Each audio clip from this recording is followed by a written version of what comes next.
نبی علیہ الصلوۃ والسلام غصے کو کس طرح پی جاتے تھے اس کی ایک بہترین مثال کہ ایک مرتبہ سیدہ عائشہ صدیقہ رضی اللہ تعالیٰ عنہا کی باری تھی، یعنی نبی علیہ السلام نے ان کے گھر میں رات گزارنی تھی، تو ایک اور ام المومنین جو کھانا بہت اچھا پکاتی تھی، انہوں نے کھانا بنایا اور انہوں نے ایک پیالے میں کھانا ڈال کر نبی علیہ السلام کی طرف بھیج دیا۔ اب ام المومنین عائشہ صدیقہ رضی اللہ عنہا کو بڑی غیرت آئی کہ بھئی میری باری کا دن ہے تو ساری خدمت میں کروں گی، دوسری بیوی کیوں اپنا کھانا بنا کے بھیج رہی ہے میری باری کے دن۔ چنانچہ جو آدمی کھانا لے کے آیا جب وہ دینے لگا تو عائشہ رضی اللہ تعالیٰ عنہ نے اس کے ہاتھ سے اتنا بے دلی سے کھانا لیا کہ وہ پیالہ نیچے گرا اور ٹوٹ گیا۔ اب جب پیالہ ٹوٹ گیا تو اللہ کے حبیب صلی اللہ علیہ وسلم نے اس پر کوئی غصہ نہیں دکھایا، بلکہ آپ صلی اللہ علیہ وسلم نے ایک دوسرا برتن اٹھایا اور جو کھانا تھا وہ اٹھا کے اس کے اندر ڈال دیا، اور جو برتن ٹوٹا تھا اس کے بدلے ایک اور برتن گھر سے اٹھا کے دے دیا، اور اس کو کہا غارت امو کے، تمہاری ماں کو غیرت آ گئی تھی اس لیے یہ برتن ٹوٹ گیا ہے۔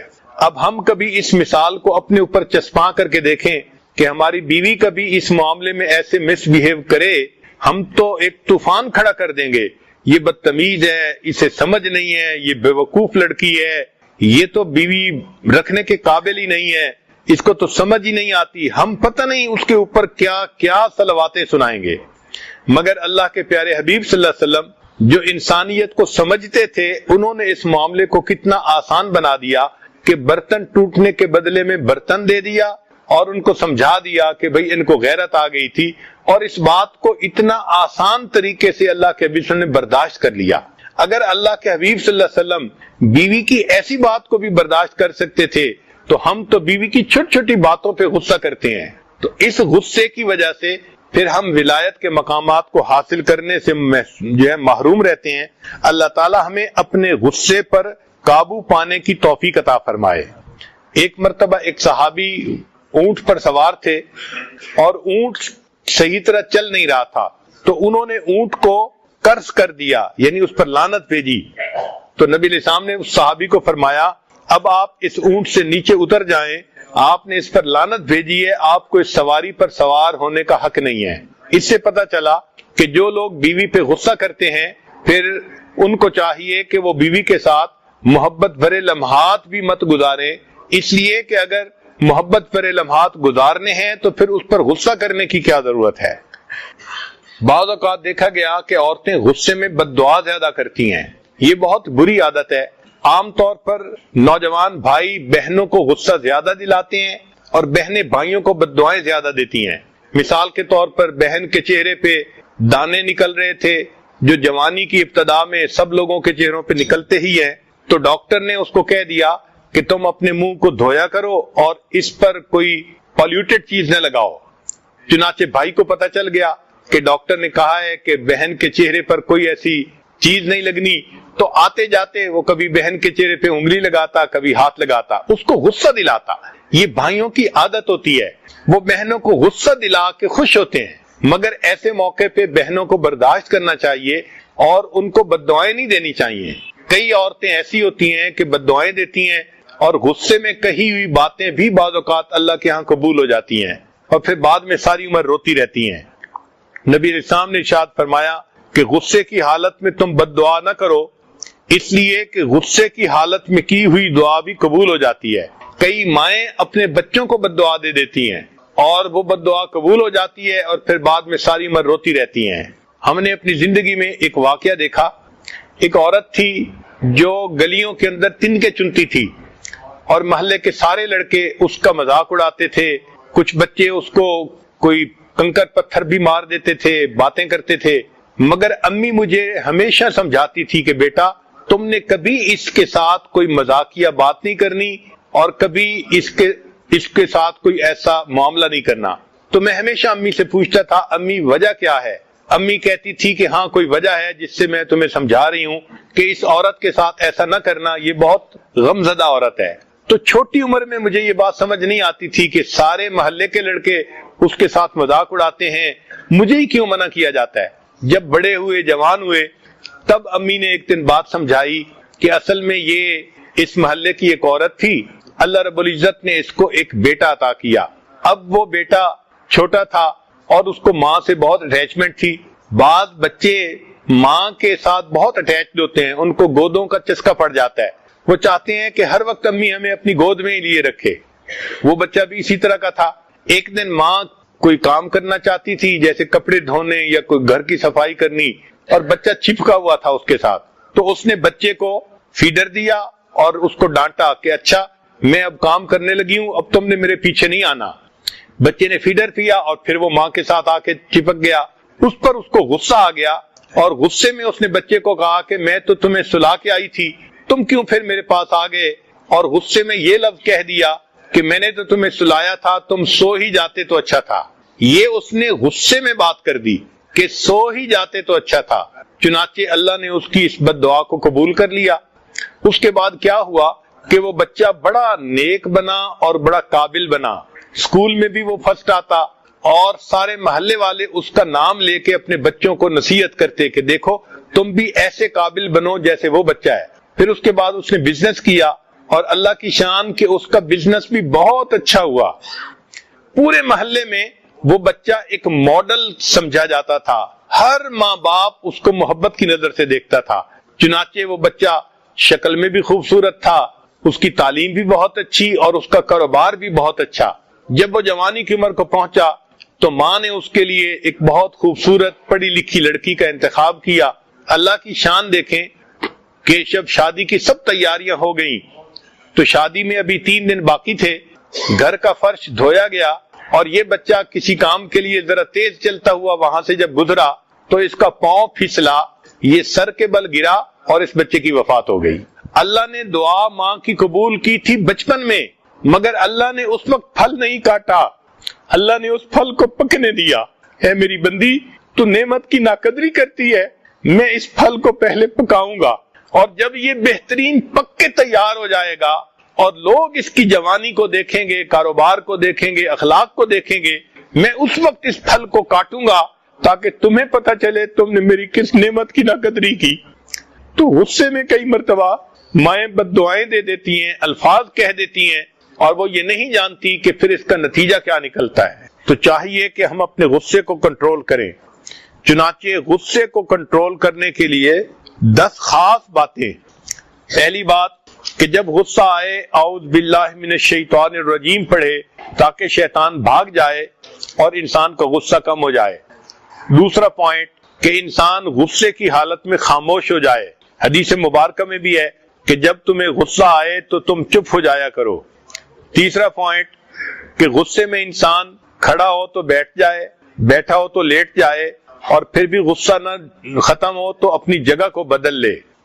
پھر غصہ آئے تو انسان کو چاہیے کہ وہ مسکرا کے بات کرنے کی کوشش کرے. گو یہ مشکل ہے مگر غصے میں مسکرانا اللہ کو پسند آتا ہے. ایک اعرابی دیہاتی آئے اور اللہ کے حبیب صلی اللہ علیہ وسلم سے بات کرتے ہوئے اس نے چادر کھینچی. چادر کھینچنے سے اللہ کے حبیب صلی اللہ علیہ وسلم کو تکلیف ہوئی مگر نبی علیہ السلام نے مسکرا کر فرمایا کہ اس کو کچھ مال دے دو، یہ مجھ سے کچھ مال مانگنا چاہتا ہے. تو اللہ کے حبیب صلی اللہ علیہ وسلم نے پریکٹیکلی دکھا دیا کہ دیکھو غصے کی حالت میں بھی انسان کو اگر اپنے اوپر کنٹرول ہو تو وہ مسکرا سکتا ہے.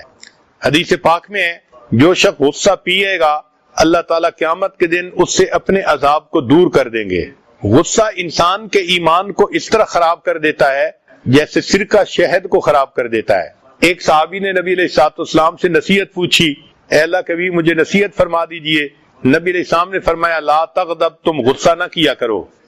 چنانچہ جو شخص غصے کو پی لیتا ہے وہ اپنے شیطان کو پچھاڑ دیتا ہے، اس کو ہرا دیتا ہے. ایک حدیث پاک میں ہے الجامع میں نبی علیہ السلام نے فرمایا تم غصہ نہ کیا کرو، جنت تمہاری ہو جائے گی. غصہ پینے والے کو قیامت کے دن اللہ تعالیٰ ساری مخلوق کے سامنے بلا کر کہیں گے کہ تم دنیا میں غصے کا گھونٹ پی لیا کرتے تھے، اب جنت میں جاؤ اور جس حور عین کو چاہو اپنے لیے پسند کر لو. غصہ پینا متقی لوگوں کی علامت ہے، محسنین کی علامت ہے. چنانچہ حضرت عمر رضی اللہ تعالیٰ عنہ ایک مرتبہ بیت المال میں سے کچھ تقسیم کر رہے تھے. ایک آدمی آیا اور اس نے کہا غصے میں کہ آپ کو جتنا دینا چاہیے آپ ہمیں اتنا نہیں دیتے. حر رضی اللہ تعالیٰ عنہ قریب تھے، انہوں نے عمر عنہ کو دیکھا تو فرمایا وَأَعْرِضْ عَنِ الْجَاهِلِينَ، تو عمر عنہ کا غصہ سارا ختم ہو گیا. یعنی صحابہ کرام کا مزاج ایسا تھا، قرآن مجید کی آیت پڑھی جاتی تھی اور ان کو اپنے اوپر قابو نصیب ہو جاتا تھا۔ ایک مرتبہ سیدنا حسین لانو کے پاس مہمان آئے، آپ نے باندی کو کہا کہ ان کو گرم شوربہ پیش کرو۔ جب وہ گرم شوربہ لے کر آئی تو دیکھ کہیں رہی تھی، چل کدھر رہی تھی، پاؤں جو اٹکا تو گرم گرم شوربہ سیدنا حسین لانو کے اوپر آ کر گرا۔ آپ ذرا غور کریں، اگر کبھی گرم چائے جسم پر گر جائے تو کتنی تکلیف ہوتی ہے۔ اس تکلیف کی حالت میں سیدنا حسین لانو نے اس باندی کو غصے سے دیکھا، وہ بھی اسی گھر کی رہنے والی تھی، سمجھتی تھی، اس نے فوراً قرآن پاک کی آیت پڑھی والقاظمین الغیظ، غصے کو پی جانے والے۔ سیدنا حسین لانو نے اس کو دیکھ کر کہا اچھا میں نے اپنے غصے کو پی لیا۔ اس نے پھر آگے آیت پڑھی والعافین عن الناس، لوگوں کو معاف کر دینے والے۔ تو سیدنا حسین لانو نے مسکرا کر کہا اچھا میں نے تیری غلطی کو معاف کر دیا۔ اس نے آگے لفظ پڑھا واللہ یحب المحسنین، اللہ محسنین سے محبت فرماتے ہیں۔ تو سیدنا حسین لانو نے فرمایا جا میں نے تجھے اللہ کے لیے آزاد کر دیا۔ ہمارے ان حضرات کو اپنے غصے پہ اتنا کامل کنٹرول حاصل تھا، اللہ تعالی ہمیں بھی ایسا ہی کنٹرول عطا فرمائے۔ چنانچہ سیدنا علی رضی اللہ تعالیٰ عنہ ایک مرتبہ ایک کافر کے ساتھ مقابلہ کر رہے تھے، آپ نے اس کو گرایا اور قریب تھا کہ خنجر سے اس کا کام تمام کرتے۔ اس نے حضرت علی عنہ کے چہرے پہ تھوک دیا۔ جب اس نے چہرے پہ تھوکا تو حضرت علی عنہ نے اس کو چھوڑ دیا۔ وہ کافر بڑا حیران ہوا کہ میں نے تو آپ کے چہرے پہ تھوکا تھا اور آپ نے مجھے چھوڑ دیا۔ فرمایا کہ میں اس سے پہلے تمہیں اللہ کے لیے قتل کرنا چاہتا تھا، جب تم نے مجھے چہرے پہ تھوکا تو میرے اپنے دل میں غصہ آ گیا، اب میں اپنی ذات کے غصے کے لیے کچھ نہیں کرنا چاہتا۔ سبحان اللہ، اللہ نے ان کو کیا کمال عطا فرمایا تھا کہ اس غصے کی حالت میں بھی وہ فرق کر سکتے تھے کہ یہ غصہ اللہ کے لیے ہے اور یہ غصہ اپنے نفس کے لیے ہے۔ چنانچہ ایک بزرگ تھے، وہ ایک مرتبہ اپنے شاگرد کو مارنے لگے، تو جب شاگرد کو مارنے لگے تو شاگرد کہنے لگا مجھے اللہ کے لیے معاف کر دیں۔ وہ کہنے لگے میں تمہیں اللہ ہی کے لیے تو مار رہا ہوں، یعنی جب غصہ کر رہا ہوں تو یہ بھی اللہ کے لیے کر رہا ہوں، میں اپنے نفس کے لیے نہیں کر رہا۔ سٹیٹسٹکس یہ بتاتی ہے کہ نوجوانوں کو غصہ زیادہ آتا ہے، جو بچے والے ہوں، فیملی والے ہوں، ان کو غصہ زیادہ آتا ہے، جاہلوں کو غصہ زیادہ آتا ہے، اور جن کے پاس مال کم ہو ان کو غصہ زیادہ آتا ہے۔ ہمیں چاہیے کہ ہم اپنے غصے کو کنٹرول کریں۔ چنانچہ ایک شخص نے کسی سے سوال کیا کہ واچ میں اور وائف میں کیا فرق ہوتا ہے، گھڑی میں اور بیوی میں کیا فرق ہوتا ہے؟ اس نے کہا جب واچ غصے میں آتی ہے تو سٹاپ ہو جاتی ہے، اور جب وائف غصے میں آتی ہے تو سٹارٹ ہو جاتی ہے۔ There was a break at the hall. You can start from number 5. Point number. There was a break in the mission. So number point you can start. Point. Sound system میں break ہو گئی تھی تو number 5 کے بعد آگے آواز نہیں گئی، تو اس کو میں دوبارہ ریپیٹ کر دیتا ہوں۔ چھٹا پوائنٹ اپنے اینگر کو ڈیفیٹ کرنے کا۔ غصہ ایمان کو ایسے خراب کرتا ہے جیسے سرکہ شہد کو خراب کر دیتا ہے۔ 7واں پوائنٹ، ایک صحابی نے نبی علیہ السلام سے نصیحت پوچھی تو نبی علیہ السلام نے فرمایا لا تغضب، تم غصہ نہ کیا کرو۔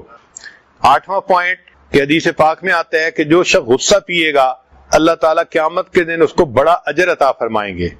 9واں پوائنٹ، غصہ پینے والا انسان اپنے شیطان کو ہرا دیتا ہے، اس کی جیت ہو جاتی ہے۔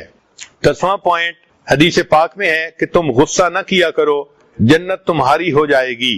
اور 11واں پوائنٹ کہ غصہ پینے والے کو اللہ تعالیٰ قیامت کے دن ساری مخلوق کے سامنے بلا کر کہیں گے میرے بندے تم غصے کا گھونٹ پی جایا کرتے تھے، جنت میں داخل ہو جاؤ اور جس حور عین کو چاہو اپنے لیے پسند کر لو۔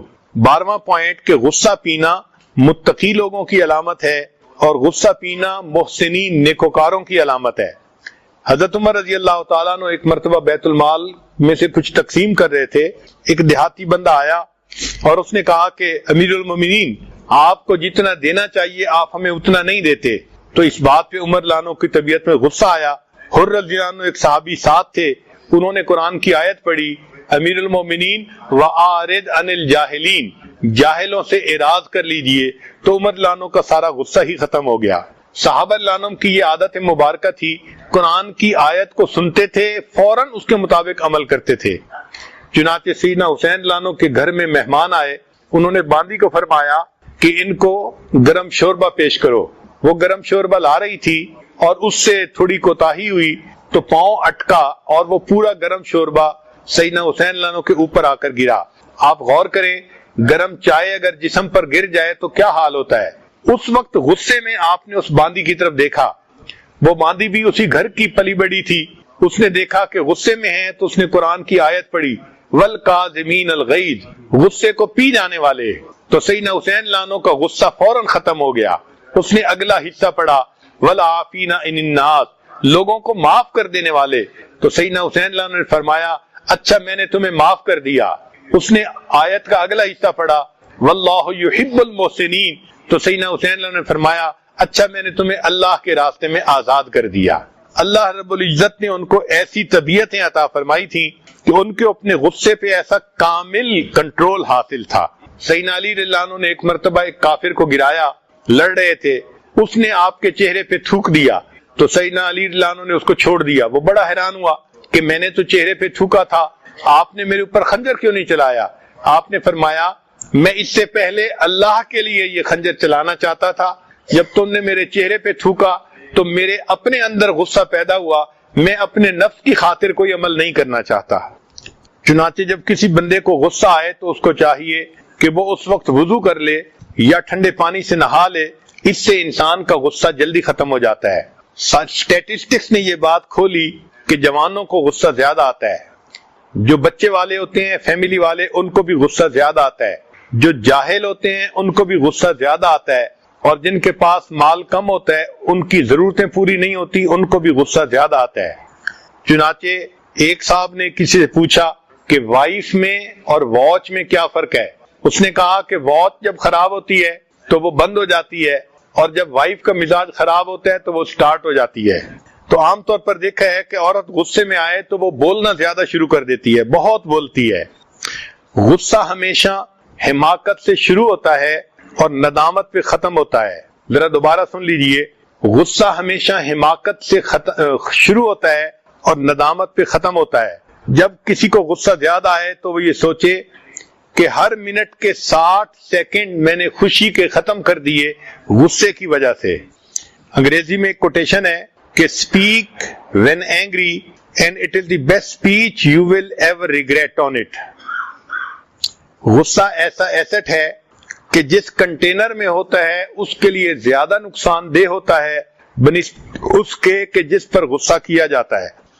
چنانچہ غصہ کرنے والے انسان کو خود نقصان زیادہ ہوتا ہے۔ جن لوگوں کے دل بڑے ہوتے ہیں وہ غصہ زیادہ نہیں کرتے۔ ایک بچے نے بوڑھے سے پوچھا کہ مجھے غصہ بہت آتا ہے تو میں کیا کروں؟ اس نے کہا دل بڑا کر لو۔ اس نے کہا دل بڑا کرنے سے کیا ہوگا؟ اس نے کہا بچے ایک کپ چائے والا لاؤ اور پانی بھرو۔ بچہ چائے والا کپ لایا اور اس نے پانی سے بھر لیا، تو بوڑھے نے 1 چمچ نمک کی اس کے اندر ڈال دی، پھر اس کو کہا کہ اس کو پیو۔ بچے نے کہا یہ تو اتنا کڑوا کہ چکھا بھی نہیں جاتا۔ اس نے کہا اچھا ایک جگ لے کے آؤ، تو بچہ ایک بڑا جگ لے کے آیا، پانی کا بھر دیا، تو اس نے وہی نمک کا چمچ اس کے اندر ڈال دیا، کہا کہ اب پی لو۔ تو بچے نے کہا کہ یہ تو پورا گلاس پیا جا سکتا ہے۔ تو بوڑھے نے سمجھایا کہ دیکھو یہی دل کا فرق ہے، جب دل چھوٹا ہوتا ہے تو نمک اتنا ہی تھا مگر اتنا بیٹر ہو گیا وہ پانی کہ چکھا بھی نہیں جاتا تھا، اور جب بڑا جگ تھا اور اس میں پانی زیادہ تھا اتنا ہی مقدار نمک کی ڈالی گئی مگر وہ کم نمکین ہوا اور پورا گلاس پیا گیا۔ تو انسان جب دل بڑا کر لیتا ہے تو غصے کے حال میں بھی اس کو غصہ کم آتا ہے۔ جن عورتوں کو غصہ زیادہ آتا ہے ان کو چاہیے کہ اپنا دل بڑا کرنے کی کوشش کریں، اور یہ بھی ذہن میں رکھیں کہ جس بندے کو غصہ زیادہ آتا ہے اس کا برا ایفیکٹ انسان کے دل پہ رہتا ہے۔ چنانچہ ایک مشہور سٹوری ہے، ایک بچے نے باپ سے کہا کہ ابا مجھے غصہ زیادہ آتا ہے۔ اس نے کہا بیٹا یہ جو فلاں دیوار ہے نا، تم اس دیوار کے اوپر ایک کیل ٹھونک دیا کرو جب تمہیں غصہ زیادہ آیا کرے۔ تو بچے نے پہلے دن 35 نیل اس کے اندر ٹھونک دیے، پھر دوسرے دن اس نے 20 ٹھونکے، تیسرے دن 10 ٹھونکے، پھر 5 ٹھونک دیے۔ وہ اس دوران اپنے غصے کو کنٹرول بھی کرتا رہا۔ ایک ایسا وقت آیا کہ اس کو غصہ آنا بند ہو گیا۔ اس نے کہا کہ ابو اب مجھے غصہ بالکل نہیں آتا۔ باپ نے کہا کہ بیٹا جب تمہیں غصہ کسی بات پہ نہ آیا کرے نا تو ایک کیل اس دیوار میں سے نکال لیا کرو۔ تو بچے کو جب غصہ نہیں آتا تھا تو اس نے کیل نکالنے شروع کر دیے، حتیٰ کہ ساری دیوار کے کیل نکال دیے۔ پھر آیا ابو اب تو مجھے بالکل غصے پہ کنٹرول حاصل ہو گیا، اب میں غصہ بالکل نہیں کرتا۔ باپ نے کہا بیٹا اس دیوار کو ذرا دیکھو، تمہیں یہ پہلی جیسی نظر آتی ہے؟ اس نے کہا نہیں، اس پر تو سوراخ کے نشان بہت زیادہ بنے ہوئے ہیں۔ باپ نے کہا بیٹا اگرچہ تم نے غصے پہ کنٹرول کر لیا لیکن جو سکار تھے وہ تو ابھی بھی دیوار پر باقی ہیں۔ جس بندے کو بار بار غصہ آتا ہے اگرچہ وہ غصے کو کنٹرول بھی کر لے اس کے دل پہ اس کا بیڈ ایفیکٹ تو ضرور ہی ہوتا ہے۔ اس لیے اچھا انسان وہ ہے جو جلدی غصہ نہ کیا کرے۔ ہم اللہ سے دعا مانگتے ہیں اللہ تعالی ہمیں جلدی غصہ کرنے والا نہ بنائے، اپنے غصے پہ کنٹرول عطا فرمائے، غصے کو پینے والا بنائے، اور قیامت کے دن اللہ اس کے بدلے ہمیں اپنے غصے سے نجات عطا فرمائے، معافی عطا فرمائے۔ وآخر دعوانا ان الحمد للہ رب العالمین۔ تھوڑی دیر مراقبہ کر لیجئے، آنکھوں کو بند کر لیجئے، سر کو جھکا لیجئے، دنیا اور جو کوئی دنیا میں ہے اس سے ہٹ کٹ کے اللہ کی یاد میں ڈوب جائیے۔ لا الہ الا اللہ محمد الرسول اللہ۔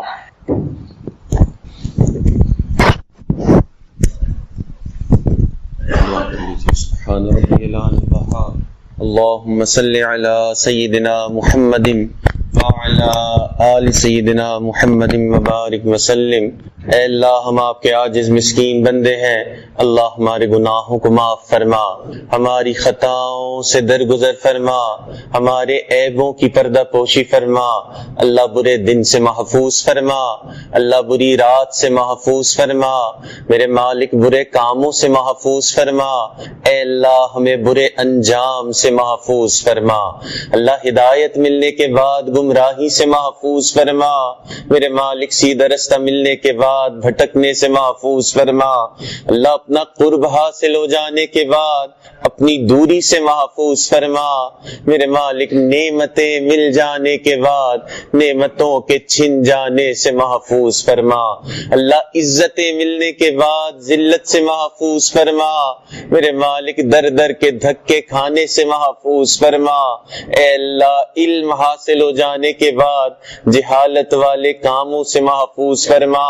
میرے مالک اپنی رحمت کا سایہ عطا فرما، اے اللہ اپنی رحمت کا سایہ عطا فرما، اے اللہ ہم تیرے کمزور بندے ہیں، اے اللہ اپنی کمزوری کا اعتراف کرتے ہیں، اللہ جس طرح آپ کو یاد کرنے کا حق تھا میرے مالک ہم آپ کو اس طرح یاد نہ کر سکے، اللہ جس طرح آپ کی دی ہوئی نعمتوں پہ شکر کرنے کا حق تھا میرے مالک وہ حق بھی ادا نہ کر سکے، اے اللہ جس طرح آپ کی عبادت کا حق تھا میرے مالک وہ حق بھی ادا نہ کر سکے، اے اللہ ہماری اس کوتاہی کو معاف فرما، اے اللہ ہماری اس کوتاہی کو معاف فرما، اے اللہ ہمارے دلوں کو اپنی یاد سے منور فرما، اے اللہ اپنی رحمت کا سایہ عطا فرما، اے اللہ یہ رحمتوں کے ایام ہیں، اللہ ان رحمتوں کے ایام میں ہمارے حال پر بھی رحم فرما، اے اللہ ہم تیرے کمزور بندے ہیں،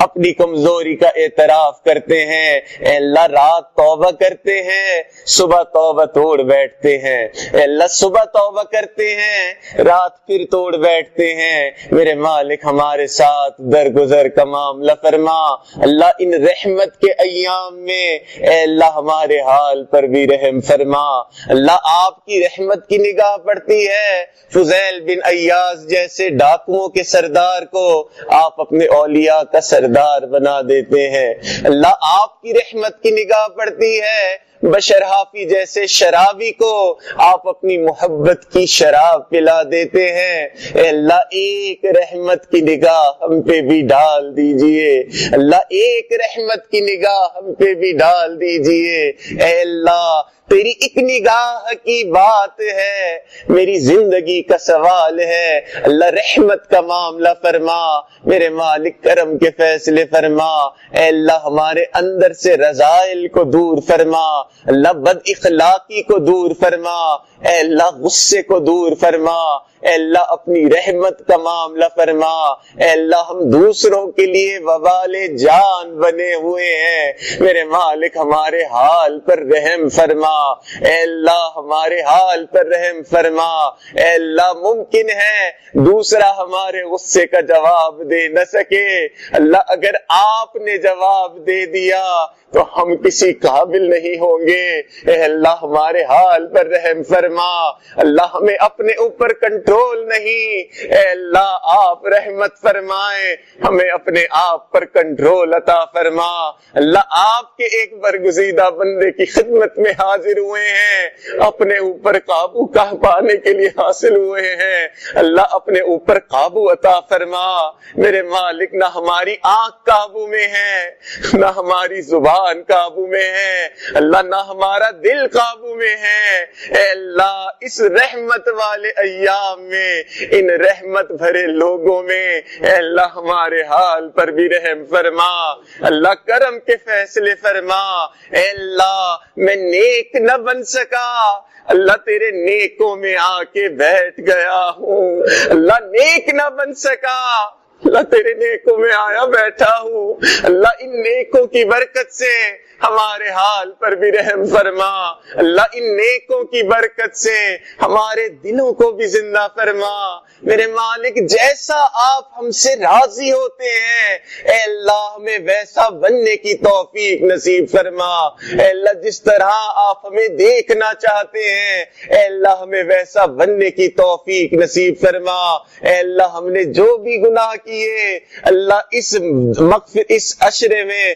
ہمارے گناہوں کو معاف فرما، اللہ آپ کے محبوب نے فرمایا یہ آگ سے خلاصی کا عشرہ ہے، میرے مالک ہمیں بھی آگ سے خلاصی عطا فرما، اے اللہ قیامت کے دن کی شرمندگی سے محفوظ فرما، اللہ قیامت کے دن کی حیرت سے محفوظ فرما، اللہ آپ کے محبوب نے فرمایا کہ قیامت کے دن کچھ لوگ کیا سوچتے ہوں گے اور ان کے ساتھ کیا ہو جائے گا، میرے مالک ہمیں قیامت کے دن اس طرح کی حیرت سے محفوظ فرما، اللہ اپنی رحمت کا سایہ عطا فرما، اے اللہ اپنے کرم کے فیصلے فرما، اے اللہ اپنی رحمت کا نزول فرما، اے اللہ دور بیٹھی مستورات ان دعاؤں پہ آمین کہہ رہی ہیں، میرے مالک ان کو بھی ان دعاؤں میں شامل فرما، اے اللہ ان کے بھی اٹھے ہوئے ہاتھوں کو قبول فرما، اے اللہ دنیا داروں کو دیکھا کہ گھر پہ عورتیں چل کے آ جاتی ہیں، لوگ قتل کے مقدمے تک معاف کر دیتے ہیں،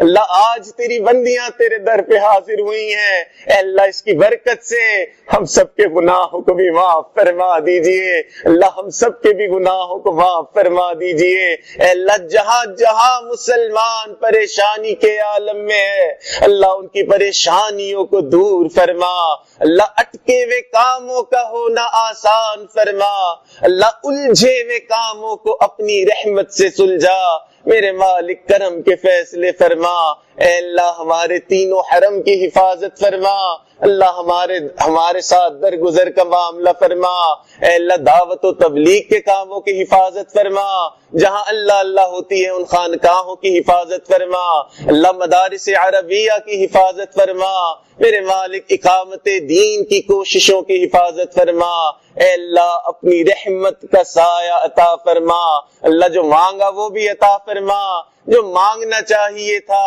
اے اللہ نہیں مانگ سکے اللہ وہ بھی عطا فرما، اے اللہ ہمارے حضرت کی عمر میں برکت عطا فرما، اللہ ان کا سایہ ہمارے سروں پہ تا دیر قائم و دائم فرما، اے اللہ ہم ان کے احسانات کا بدلہ نہیں دے سکتے، میرے مالک اپنی رحمت سے آپ ہی انہیں اجر اور بدلہ عطا فرما، اے اللہ ہمارے حال پر رحمت کی نگاہ فرما، اے اللہ کرم کے فیصلے فرما، اے اللہ ہمارے عزیز اقارب رشتہ دار مشائخ اساتذہ والدین جو بھی اس دنیا سے فوت ہو چکے ہیں جو حیات ہیں اللہ ان سب کی مغفرت فرما، اللہ جن کی مغفرت فرما دی اپنے قرب کے اعلیٰ درجات نصیب فرما، ربنا تقبل منا انك انت السميع العليم تب علينا انك انت التواب الرحيم، وصلى الله تعالى على حبيبه سيدنا محمد وعلى آله واصحابه اجمعين.